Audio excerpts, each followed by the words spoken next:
Welcome back to another episode of Made for Philly. I am Bryce Linsky alongside Matt Minton. Apologies for last week. Our schedules did not really agree, so we did not have an episode. But since the last time we had a show, the Eagles proceeded to go 1-1. They lost to the Chargers in heartbreaking fashion, but then went out to Denver and probably, Matt, had the best game of the season under the Nick Sirianni era. I think really what the most important thing to talk about, and we're going to talk about it, is the signs of growth. Jalen Hurts probably played his best game as an Eagle, and this team is finding itself right in the middle of the playoff chase.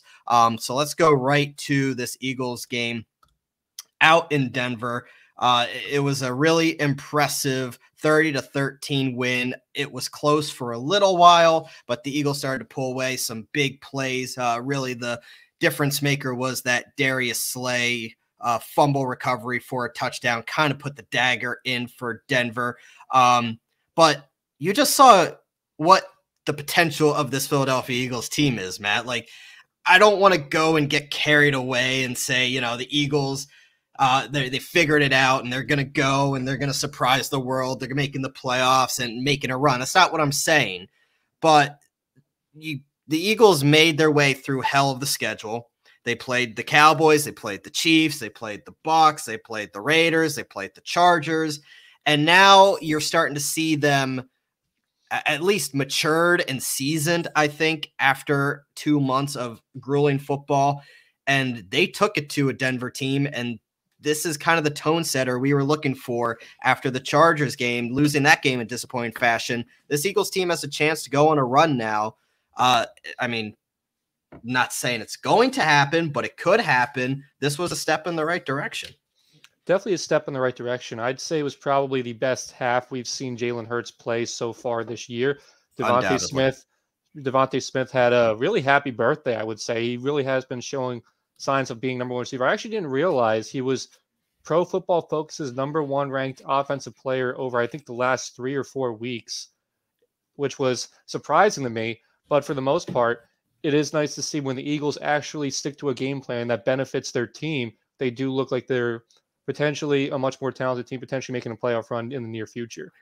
Let's talk about Jalen Hurts, because I think that's one of the biggest keys, was that he had one of his best games, if not the best game as an Eagle starting quarterback so far.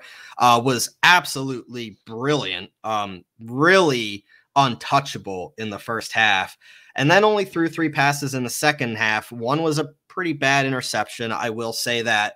But that's okay. It happens if you keep moving the sticks and running the football. I mean, it's okay to see your quarterback only take 3 pass attempts in the second half. That means your game script went well and you're probably winning the football game. He was very good. His accuracy and his ability to put the ball exactly where he wanted to was on display, and it's really encouraging, because I think one of the biggest knocks with Jalen is that he doesn't have that much of a deep ball, is that he isn't always the most accurate passer, but finishing 16-23, 70% completion percentage for 178 yards, that doesn't look sexy, because he didn't need to throw the ball much in the second half. 2 touchdowns, the 1 interception that I mentioned. We're all looking for the growth. We got it Sunday against a top 5 defense. Keep in mind, this is a really good Denver defense. That the Eagles really did whatever they wanted to on the road against. Hurts was using the entire field. The connection with him and Davonte Smith is blooming in front of our eyes, and he did everything you want your quarterback to do. Poise, intelligence. I'll admit that, we need to see more of this for us to say he's going to be the quarterback of the future. But this is that kind of game that Jalen Hurts buys time with and at least convinces this front office, okay, maybe we address other positions with these first 3-round picks. Maybe we don't need to address the quarterback position. Jalen Hurts has a real opportunity to buy himself at least another year if he can build on this performance and lead this team to a playoff run. Really has been a dramatic change in talk of Hurts' game over the last couple of weeks, because you're starting to, we talked about in our last show, he wasn't the problem, but he didn't look like the solution so far. But when you see that he's in the right game plan, when he actually has a reliable run game backing him up, he can make some plays. Now, granted, it is a Denver defense that did just trade away Von Miller. So, Mm-hmm. or wait, was he suited up for that game? No, Or Von that's Von was right. traded No. before. Okay. I was about to say, did I just make a really stupid mistake? But either way, so you saw a really nice performance from Jalen Hurts against the still talented Denver defense, even without Von Miller. And now it's going to be interesting to see how he does with, I want to say a high pressure situation, knowing that his team has the chance to make a playoff run, to see how he responds and how Sirianni keeps the game plan going in that situation. There it is, right? It doesn't happen if Sirianni doesn't give this offense the chance to be really good and put Hurts in positive game script situations. It's been a perfect mixture, really. I mean, and I like what they did on offense against the Chargers too. And they've been building on it for 3-4 weeks now. The game plan was a really good mix of runs and pass early, grind it out on the ground late. That's what you want. That's winning football. The Eagles kept the Broncos on their heels, balanced attack, and then just kept running it down their throats the rest of the game to really seal the deal. I've seen growth in Sirianni as a play caller these past couple weeks. I mean, he hasn't gotten away from what they've wanted to do. He's adjusted from early on in the season. He's seen what works. He's finding his identity, what he wants to do with the personnel on this team. The first half, 20 runs, 20 passes.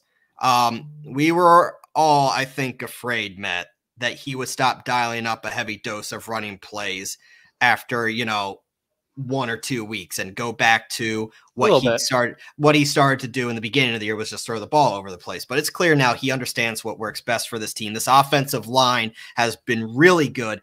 And, oh, by the way, they're going to get Miles Sanders back. Jordan Howard's been a phenomenal for this Eagles team. Boston Scott, remember, he does exist. I mean, we've said it all early on in the year. Where is Boston Scott? You're seeing why. He's had a great role. Kenny Gainwell has actually been the one that's kind of fallen out of favor, only seen a couple drives here and there. But this rushing attack complements what Hurts does really well. He's using Hurts's legs in design plays at the right times. Not all the time, at the right times, and that's how you should do it with a mobile quarterback. And it's opening things up down the field. You saw the connection with him and Devonte Smith.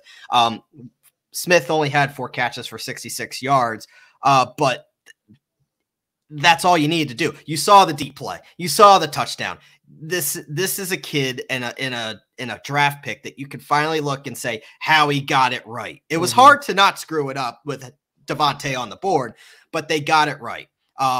It really has been a work of art lately with Hurts and Devonte Smith, and the 2 touchdowns just proves that chemistry is starting to really take off. It really does, and it is exciting to see, because I also want to point out, going back to that Devonte Smith touchdown that was thrown deep in the beginning of the game. Pat Surtain. Really, yeah, on Pat Surtain of all people. Really great jump and catch by Devonte Smith. You got the 1 cheek equals 2 feet rule, but also really probably the best throw we've seen Jalen Hurts make in an Eagles uniform so far. So if they can really develop that chemistry, it can, one, get Devonte Smith more in sync and help him realize his potential by the end of the year, and get Jalen Hurts more comfortable, and we will probably be able to see more from him, hopefully. Yeah, this offense, I mean, the offensive line, the stability there. The Eagles, let's just talk about this run game real quick. We go with Miles Sanders coming back. This is 3 straight games now that the Eagles have rushed for 175 or more yards. I mean, think about that. That is impressive, and that's something that doesn't really happen often. Nope. It took a while for this team to really find its identity, but they have now, and they need to keep doing it. They they should not be scared of an opponent, and they should run the football. They have a collaborative effort that is working. Jordan Howard, Boston Scott, Jalen Hurts, all helped the Eagles pile up 214 rushing yards last week. A combined 214 rushing yards against Denver. This isn't a pushover defense. That's not Detroit. It was one thing to do it against Detroit. It's another thing to do it against Denver, Von Miller or not. And then while Miles Sanders comes back, Boston Scott and Jordan Howard will have roles in this offense. It is going to be a well-oiled machine. They're going to have fresh legs, and it's going to be hopefully something that's going to be very enjoyable to watch them orchestrate these next couple weeks. 8 games left, 7 games left, or are they 4 and 6? 7 games left. It really is going to be exciting to see Miles Sanders come back, but I'm going to be interested to see how quickly they want to incorporate him back into the offense and see how much Jordan Howard still gets the ball, because he's been playing really well. I mean, granted, he's nowhere near his prime, but he's still only 26, 27 years old, so he's not exactly an old man yet. But at the same time, Miles Sanders was drafted to be the RB1 for this offense, so I'm interested to see when they get him back, how much they incorporate him, and then how you divide up the roles between Kenny Gainwell, who showed you promise early in the season, Boston Scott, who's reminding you why he had a spot on this team, Jordan Howard, who just pretty much found new life. I mean, it looked like he was almost dead in the water out of the league for a little bit. And then Miles Sanders, who was your RB1 at the start of the year. So very interesting problem to have, but not necessarily a bad problem to have. Yeah, Howard, he's kind of looking like that Bears Pro Bowler a little bit, the way he's been running lately. So it's been impressive to watch. Let's look at the defense, though. It's no coincidence to me that the Eagles have turned a bit of a corner defensively the last few weeks since TJ Edwards has replaced Alex Singleton. And we talked about this a couple weeks ago. But Singleton, he was good last year, but was really not very good this year. And then Davion Taylor out there running around, his athleticism. It's something nice to see. He forced that fumble that Slay picked up and returned for a touchdown, got his hand in the middle on a 4th and 1, made some really big plays. Edwards and Taylor have been an upgrade from Singleton and Eric Wilson, who Wilson obviously was cut. This defense, it's been maddening at the same time as seeing them grow. I think we saw good things out of the defense last week. But in between the 20s, they still struggled. They struggled to get any pass rush really on Teddy Bridgewater. They only had 1 sack. Derek Barnett did Derek Barnett things. But then when they got into the red zone, the Eagles really strapped them up. It was a bend but don't break mentality. Like I said, between the 20s wasn't very good, but they made huge tackle after huge tackle on big-time plays when the Broncos got near the end zone. And the Broncos had drives to the 3, 4, 10, and 10 and got 6 points out of it. That's locking it down in the red zone, and that's how you win football games. So bend but don't break only works here and there. I think we saw that for 4 years with Jim Schwartz. That's not always the greatest mentality. But I think Jonathan Gannon needed a game like this for himself to see what's starting to work, and maybe he can build on it, because let me tell you, watching teams drive up and down the field, dinking and dunking underneath, with the safeties playing soft coverage and the corners playing off man, it's been frustrating. But this is a performance from the defense that's at least encouraging heading to, look, you look at what this defense has to face the next couple of weeks quarterback-wise, there's not really any good quarterbacks. It's a combination of Trevor Simeon, Taysom Hill, Daniel Jones, Taylor Heineke, and Dak Prescott the last week of the season, if that game even matters. So you have a lot of and Mike White and or Zach Wilson or possibly Joe Flacco. You never know. Nobody necessarily jumps out at you outside of Prescott. No. So this defense has an opportunity to really turn a corner here these next couple of weeks as well. And if this team does make a push, this defense has to do that. Definitely. And like you said, when you look at the opportunities in front of them, like I said before, no dangerous quarterbacks outside of Dak Prescott, no really dangerous teams outside of Dallas, who you saw what they were capable of early this year and all so far. But the opportunity is there for taking. Granted, you look at their record, it's not going to be easy, but they put themselves in a position where they kind of woke themselves up. The defense found their identity. The offense is getting in strides. So they have the opportunity. They can put it all together for a run to possibly sneak into the wild card. Then again, you never know what's going to happen with Dallas towards the end of the year. So we'll see. All right. So we'll get to the playoffs here in a second, but we should talk about this Saints game. Saints are coming into Philly, and the Eagles have not won at the Link yet, so they are due. Actually, very funny we mention it, maybe not. It's been pretty painful, but the last Eagles win at the Link was against the Saints in Jalen Hurts' first career start last December when they beat the Saints. So it's interesting, and this is a game that you're looking at the matchups. The Saints are gritty. And obviously on offense, they're going to be shorthanded. but this is a team that the Eagles cannot take lightly, especially coming into Philadelphia. Let's look at the offense first, the defense first, and we look at the rushing attack. The Saints have the #1 run defense in all of football, Matt. So this is kind of strength versus strength here. Over the last 3 games, I mentioned the Eagles have run for over 632 yards, 6 tutties, averaging 5.1 yards per carry, and they've done it without Miles Sanders. Now, it should be noted against the Lions and the Chargers are not very good, but they dominated a Broncos front that was 7th best run defense in the NFL statistically. Getting Miles Sanders back should be huge for this rushing attack. I think free Miles Sanders, I think he's been kind of sitting at home watching this team run the ball each and every week, and it's kind of been like, where was that when I was there? And let me get back so I could be a part of it. I think Booby is ready to run all over this team. However, the Saints have the best run defense, like I said, in the NFL, only giving up about 73 yards a game. 3 yards a rushing attempt. That's all first in the NFL. They have no rushes of more than 40 yards and only 2 of more than 20 yards, which is actually really impressive when you think about it. Nobody's really broken off a long gain, against the Saints defense. And they've only allowed 18.2% of the rushes to result in a first down. So this team locks up.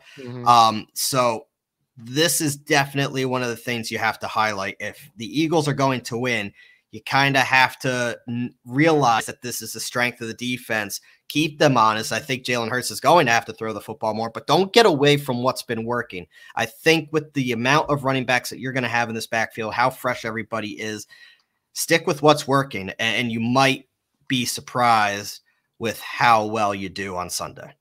Yeah, this is definitely going to be an interesting test for Sirianni because, one, seems like this Eagles team just found the identity of running the football, and I don't think that should stop even against this Saints defense that's good against running the football, but it's going to be a test for Sirianni to know when to be able to establish the run and how to mix in play action passes, give Jalen Hurts the opportunity to take advantage of them committing to the run.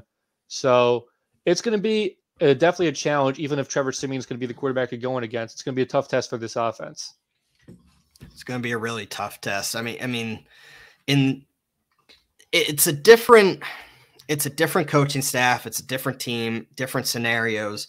But in the Eagles' win last year against the Saints, which, like I mentioned, Jalen Hurts' first career start, the Eagles racked up 246 yards and 2 touchdowns on the ground, averaged about 6.8 yards per carry against the Saints run defense that was 4th in the NFL in rushing yards allowed last year and rushing yards allowed per attempt. So they did it last year. You kind of got the blueprint last year. Not much has changed on the Saints side of the ball defensively. Cameron Jordan, Shai Tuttle, Demario Davis at linebacker, Malcolm Jenkins on the back end. They were all there last year. So you know how to attack them. Now, can you say it was a bad game? You didn't really know what the Eagles were going to do offensively with Jalen Hurts? Possibly. But this was also a game that saw Miles Sanders carry the ball 14 times for 115 yards and 2 touchdowns. He had that really nice 82-yard run, if you remember correctly. So they've had success doing it. It's going to be interesting to see if Sirianni does it. It's a clear and obvious strength-on-strength matchup in this game. And if the Eagles are going to have success, I think they're going to have something not as drastically similar to what they did last year, but something similar to the effect that Jalen Hurts isn't throwing the football 30, 40 times a game, which we have seen plenty of times already this year, and it don't work. It don't work. Let's look at the wide receivers, though, because obviously Jalen Hurts, we expect to have to throw the football a little more. And I look at Davonte Smith versus Marshawn Lattimore. Smith is emerging as that dude, right? He's emerging into an NFL star. In his last 2 games, he has 9 catches for 182 yards and 3 tutties. All the other Eagles receivers combined have chipped in for 8 catches, 48 yards. So that kind of tells you how bad the receivers are outside of Devonte Smith. Jalen Reagor looks absolutely lost, by the way. Another beautiful draft pick by Howie Roseman. Yeah, it's just fantastic. It would make sense, for the Saints to make sure that Smith is being covered by Marshawn Lattimore. But don't shy away from throwing at Lattimore. In his first 2 years, Lattimore was legit. But since 2019, he hasn't created many turnovers at all. Only 4 interceptions, no forced fumbles. He can break up passes, 35 pass breakups last season. Against Washington this year, Lattimore broke up 6, which was tied for the most by any NFL player in the past 15 years, according to our friends over at ESPN, the Stats and Information. So he's had a good year. But Devonte Smith is one of those guys, such a crisp route runner, clearly able to make plays against the best of them. This is definitely a matchup that the Eagles shouldn't shy away from. It should be a good one, but get your best playmaker the football, and that would be Devonte Smith. Yeah, definitely want to get him the football, but we're interested to see how they get him the football because, granted, Marshawn Lattimore, while he hasn't been electrifying, he's still a very experienced corner and knows the game well, and Devonte is a rookie, so it's going to be it's going to tell you a lot about where Devonte Smith's at right now to see if he can make that, defined appearance in the game against a premier corner who, well, I don't want to say premier, maybe not right now, but an established corner. And then you obviously, the addition of Dallas Goddard back in the lineup. He's back on the practice field. That's huge. I think that's going to be huge because he is such an important role with what the Eagles want to do, and Jalen Hurts trusts him, and he needs that second weapon out there outside of Jalen Hurts because Kez Watkins, flash in the pan, he can do some things here and there. Rager, like I said, looks lost, and you're not expecting the likes of Greg Ward or JJ Arcega-Whiteside to really do anything at this point. So that's kind of where the Eagles are at offensively. But let's look at the defense. And Matt, this is a Saints offense. We don't really know if they're going to have Alvin Kamara. He practiced earlier in the week, racked up. I did not practice on Thursday. We'll see about Friday. Kamara is probably one of the best, if not, I mean, you could say Henry and McCaffrey, but Kamara certainly deserves to be in the conversation as well as one of the best backs in football. He's dynamic, can hurt you on the ground, through the air, causes all kinds of matchup problems for opposing defense. However, if he can't play, that's a huge win for the Eagles and Jonathan Gannon. If he does play, the Eagles will have to figure out a way to control him, and I think it's going to be similar to kind of what the Eagles had to do with Eckler 2 weeks ago and have either Davion Taylor or TJ Edwards on him, one of the more athletic linebackers on the team. But if Kamara doesn't go, Mark Ingram will see action, and he did really well last week against the Titans, over 100 yards and a touchdown. So either way, Alvin Kamara, Mark Ingram versus Jonathan Gannon is something that you have to keep an eye on. The Eagles have allowed 68 receptions to opposing running backs this year. Both Kamara and Ingram can catch out of the backfield. And this is a team that really is better when they're shutting down the run, because if they can't shut down the run, Gannon doesn't really blitz that often to begin with. And quarterbacks just absolutely torch the secondary. Definitely. So if Alvin Kamara is not playing, that is a huge advantage here for this Eagles team. Even though he hasn't been exactly lighting it up for my fantasy team so far this season, he's still a very dangerous back. And you look at Trevor Simeon, too, as the quarterback. He's not exactly a danger. He's the kind of guy where you want to make him beat you and try to take out the run game as quick as you can, make Trevor Simeon drop back 25, 30 times if you can. Yeah, so let's go right to that. Trevor Simeon, he's going to be the starting quarterback. I mean, Taysom Hill has designed packages, but this is Trevor Simeon's show. He's done okay. He hasn't been great. He hasn't made big mistakes, but he also, doesn't really inspire confidence that the Saints are going to hold water the rest of the year without Jameis, right? He's completing about 58% of his passes at just 7 yards an attempt. Take Kamara out of the mix, Matt, which we don't know at this point of recording if he is going to play or not, but it doesn't sound like he's going to. And if he does, he might be significantly limited. The Saints offense is not good. You don't have Michael Thomas. Deontay Harris is your leading receiver with 470. I feel like I'm looking at the Eagles' weapons from last year. Deontay Harris, 407 yards receiving. Marquez Callaway, 346 yards receiving. Kamara has 310. And then Adam Troutman at 183 and Traquan Smith at 141. Like I said, Michael Thomas out for the year. Kamara banged up. We don't know what you're going to get. But you look at those receiving yards, and that's not good. Like Cooper Kupp and Deebo Samuel have more receiving yards than the Saints' top 3 receivers combined. That's how bad the Saints receivers have been. Deontay Harris by far is the most dangerous. He's kind of that water bug, 5'6", very shifty guy. Probably the closest thing the Saints have to like a Tyreek Hill role. But this is definitely a Saints team that this Eagles secondary should be able to hold its own against. I think so. Just when you look at the way this team is just stacked up right now, the injuries they faced, the Eagles right now, granted being the healthy team, they should be the better team right now, especially at home with that kind of home field advantage. Absolutely. I'm going to the game, so I'm praying to God the Eagles win this game. I've been to 2 Eagles games this year, and I've been to 1 Penn State game. Eagles lost the Eagles lost the 2 games, and Penn State lost last week. I was at Penn State, Michigan. Penn State lost that one. Can I see one of my teams win? Can I please see one of my teams win? It's so much to ask. All right, it is. Let's look at this Eagles defensive line. We mentioned how the Eagles are kind of disappointing in the pass rush department this year, but let's look at the Saints offensive line. This offensive line is pretty darn good. It was one of the strongest offensive lines to start the year. Armstead at left tackle, Andrus Peat at left guard, Eric McCoy at center, Cesar Ruiz at right guard, and Ryan Ramczyk at right tackle. The tackles are elite. Armstead hasn't really been healthy this year. He's already missed 2 games, so might have a weakness there.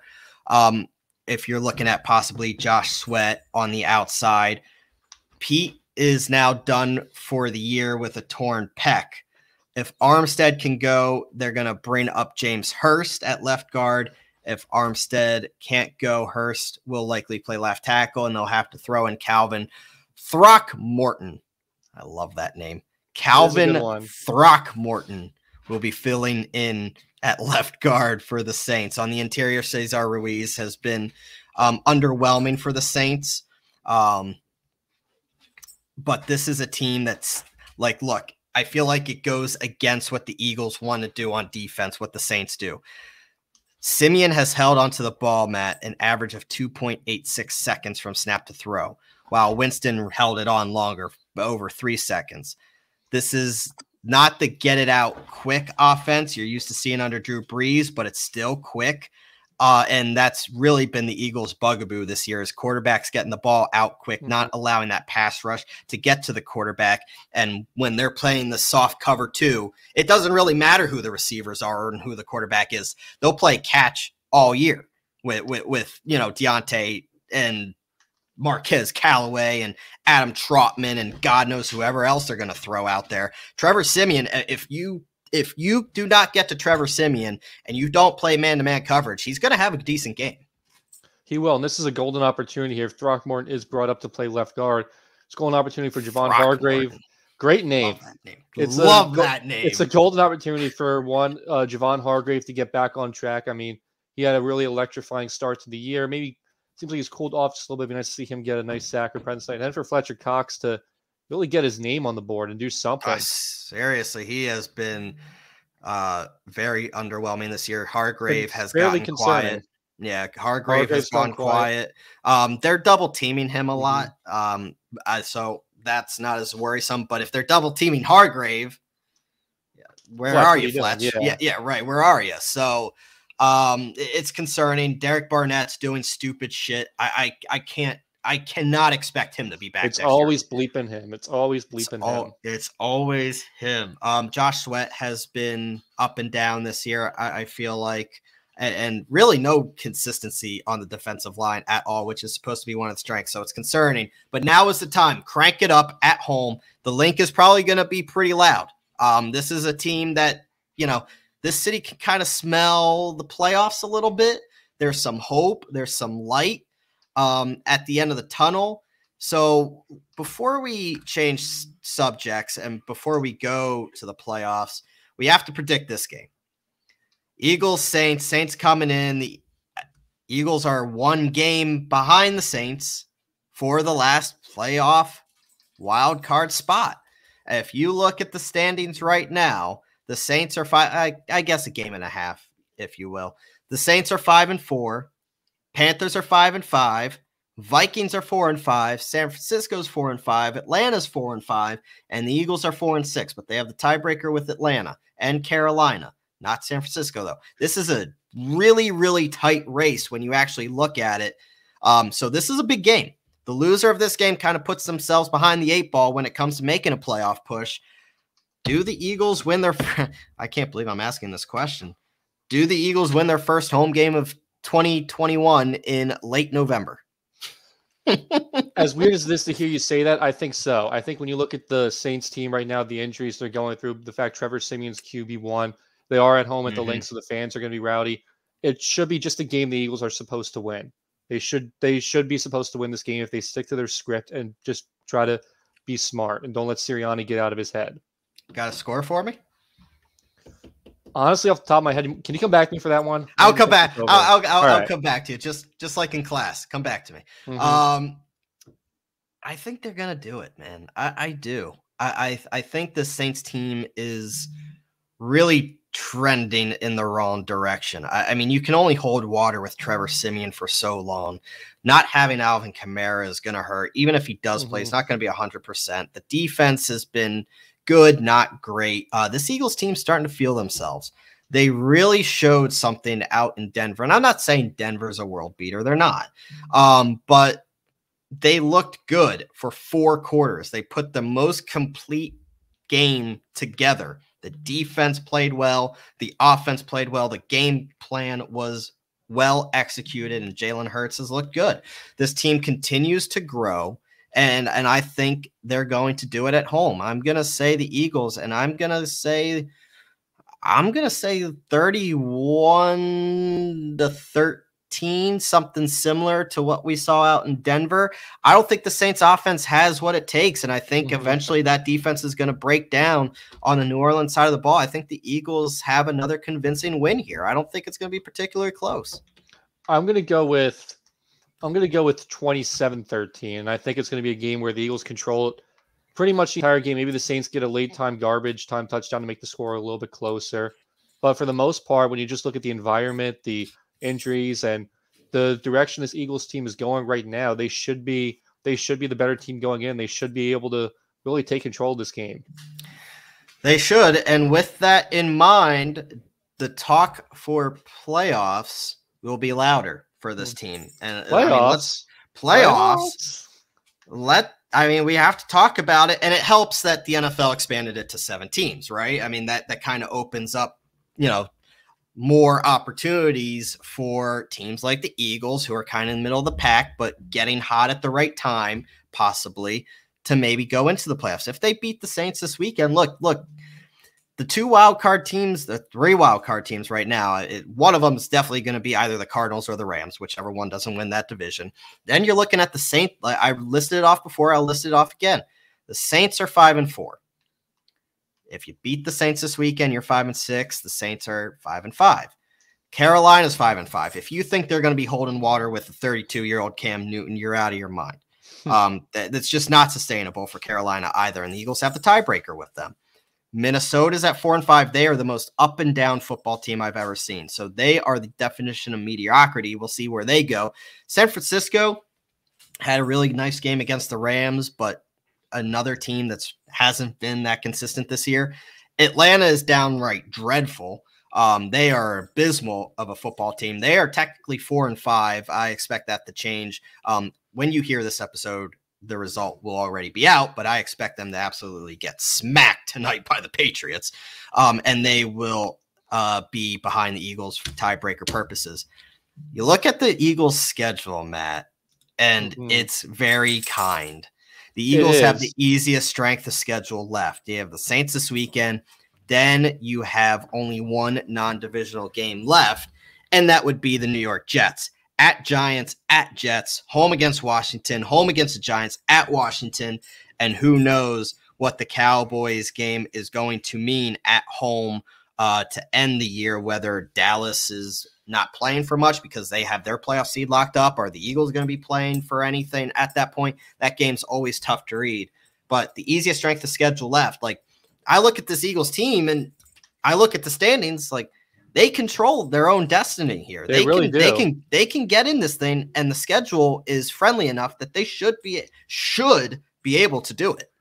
By all means, the ball's in their court and they have the opportunity to do it. It's about how much this team wants it and how much this team's learned from where they're at so far in the year. But if they keep sticking to their identity so far, which has been forcing their will and starting to run the football again, and see if Devonta Smith can keep doing what he's been doing and continue to take steps as developing to number one receiver, they really can. The ball is in their court and they have the opportunity to do it.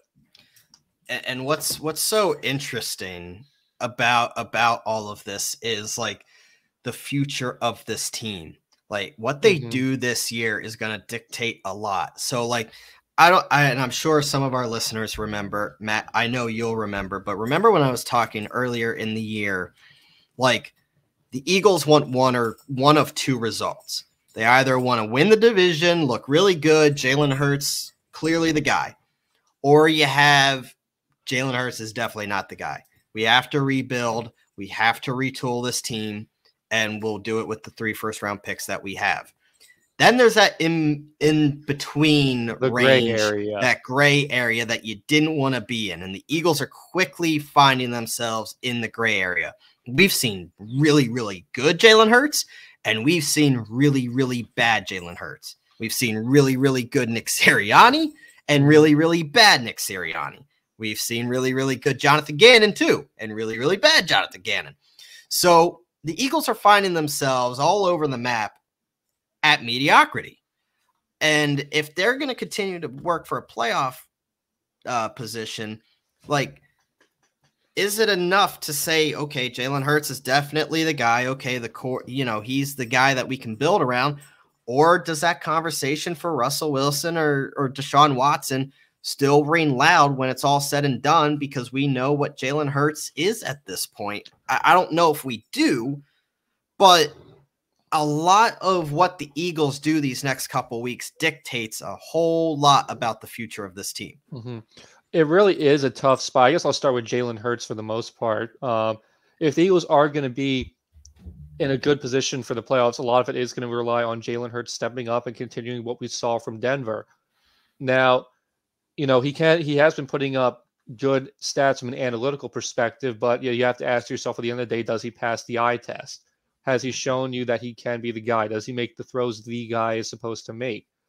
And I've been really up and down. I came in with a lot of high hopes for him. I thought he was the guy. I had that feeling. Started out decent the first couple weeks, and then we just saw practically Jekyll and Hyde with how he's been playing. So definitely, it's probably the 4 or 5 biggest weeks for Jalen Hurts in his NFL career coming up, because this is his chance for him to either prove himself as the guy for the Eagles, a guy who maybe needs another year to figure it out, or potentially a guy who could get traded, become a backup, and replaced. He's certainly at least buying his time. Like, if he keeps doing this, it's going to be, and I threw out a tweet earlier in the week, like, it's going to be hard to reason getting rid of him if he turns this around into a playoff, spot, and they go and do something in the play. Not saying they're going to win a playoff game. They could, though. But that changes the narrative a lot, and it would allow Howie Roseman, that's worrisome. It's worrisome, but it allows Howie Roseman to address other positions of need, which there are plenty of. This is not a perfect team, and it's not a particularly good team, but playoffs are certainly in the realm of possibility because of the schedule ahead and how this Eagles team has done the past couple of weeks, and hopefully they build on it at home against the Saints this weekend. We will keep you posted next week about how they do and update you on the playoff chase as well. We have some good news before some great news, some fantastic news to share with our listeners, as they will all know the fate of this when they listen, but we're going to talk about it. Bryce has won his second MVP. MV3 is in the house. Bryce Harper won the 2021 National League MVP. First place votes, I believe it was 14-6 when it comes to Harper and Soto votes. So Harper won it rather convincingly. And look, Matt, this is the right call, right? I mean, this is a team, and it sucks because this is a team that had the MVP and didn't even make the playoffs. That's a whole other conversation. And a Cy Young runner-up, not to mention. Should be Cy Young winner. I don't know how you reason Corbin Burns winning Cy Young. He had 167 less innings and less wins, and don't even get me started. That's not the conversation I want to have, Matt. I want to talk about Bryce Harper. And I'll correct myself. Harper captured 17 first place votes. Soto had 6. Tatis finished 3rd. Brandon Crawford and Trey Turner also were in on the votes as well. He was an unanimous MVP while playing for the Nationals, and really was a big reason, kept a flawed Phillies team, Matt. I mean, we talked about it at length. Really, without Bryce Harper, this Phillies team was dead in the water long ago. Kept this Phillies team in the hunt for postseason right up until the very end of 2021, where they lost to the eventual World Series champions. Led the NL in slugging percentage, OPS, accumulated a 6.6 Fangraphs wins above replacement. That was tied with Soto for second behind Turner. He had a monstrous second half. That's really where this came from. He was incredible. He was must-watch television after the All-Star break, was must-watch television, hitting .338, slugging percentage of .476, on base percentage of .713. I mean, he was incredible. And this is a team. I mean, look, Harper came to make it to the playoffs. Harper came to make it and win a World Series. But for him to do this in Philadelphia, it's almost already worth the deal that we gave him. I mean, he has been nothing but Mr. Philadelphia ever since he's come here. He said nothing but the right things. He's doing everything the right way. And now he's an MVP in a Phillies uniform, becoming the 4th Philly in 70 years to do it, joining Ryan Howard, Jimmy Rollins, and Mike Schmidt. Yeah, and first of all, how fitting for the newest Phillies MVP to be announced by Mike Schmidt. Wasn't that awesome? Wasn't that awesome? Probably the greatest Philly of all time. Well, no, the greatest Phillies player of all time announces to Bryce that he's MVP. It really was great to see. I didn't get a chance to see the actual document. I was actually driving home, and then, I texted you on the way back, like, oh, let's go. Bryce got his second MVP. Yep. Really well-deserved, by far his best season with the Phillies, and really doing what we signed him to do. And I'm looking forward to seeing how he builds off of this season. We saw he changed up his bat approach a lot, and that's what allowed him to really get back to the 300 range. And it does suck that we weren't able to get to the playoffs and help him out. But at the same time, it is also good because now you might have incoming free agents say to themselves, oh, that guy just won MVP. I want to go play with that guy. I want to go hit in front of that guy. And he's been so energetic. I mean, so energetic, so fun to watch. He's must-watch television every time he's out on the field, and he doesn't miss many games. He hustles. He's everything that Philadelphia wants. And you're looking at this offseason, and you're looking at the free agents available, and you're definitely going to have interest. And that's why Harper came, right? You still have the core of Harper, Realmuto. I mean, we talked about this at length. You have the core here to recruit, led by Harper. Now, as Castellanos, there's a lot of suitors for Castellanos. You haven't really heard much about the Phillies being interested on him.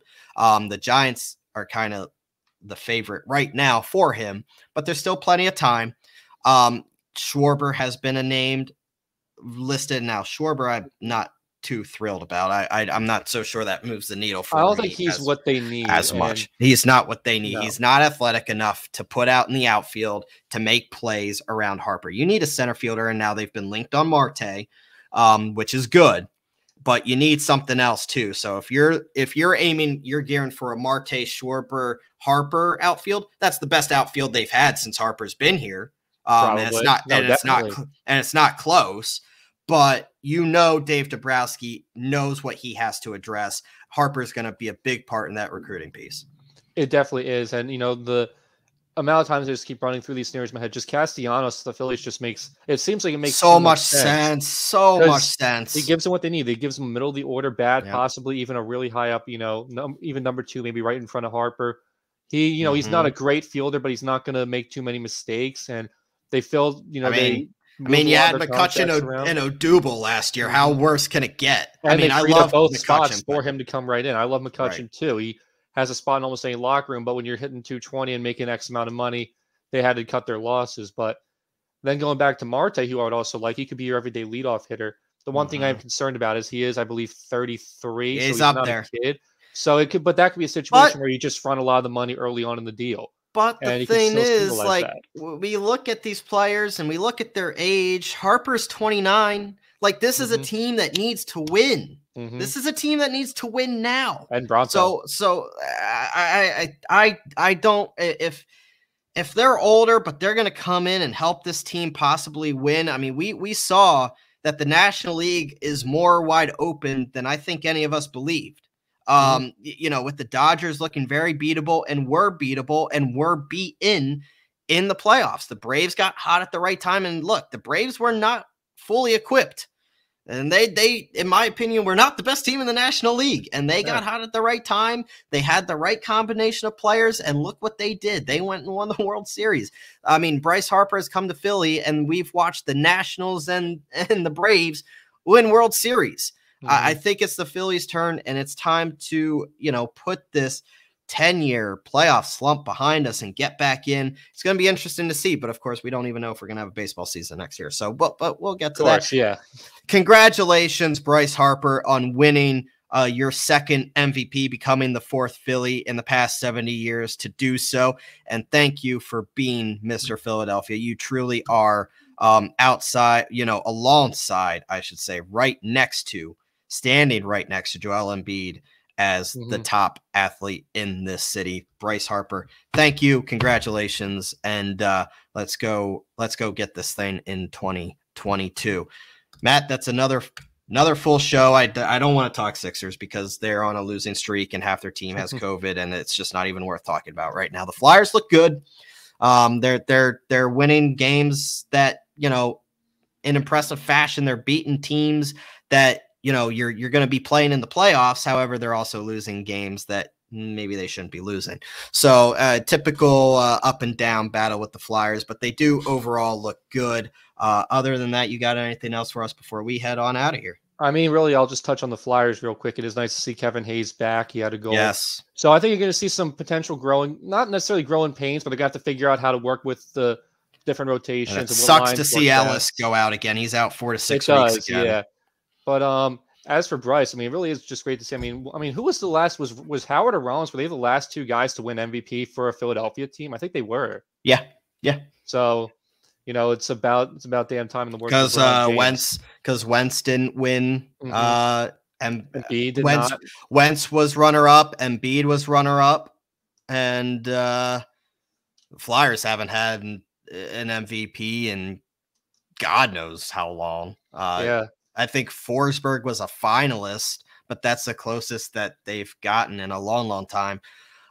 So yeah, congratulations, Bryce Harper. It's not often we have MVPs in this city, and it's good to see that Harper gets what is very much deserved.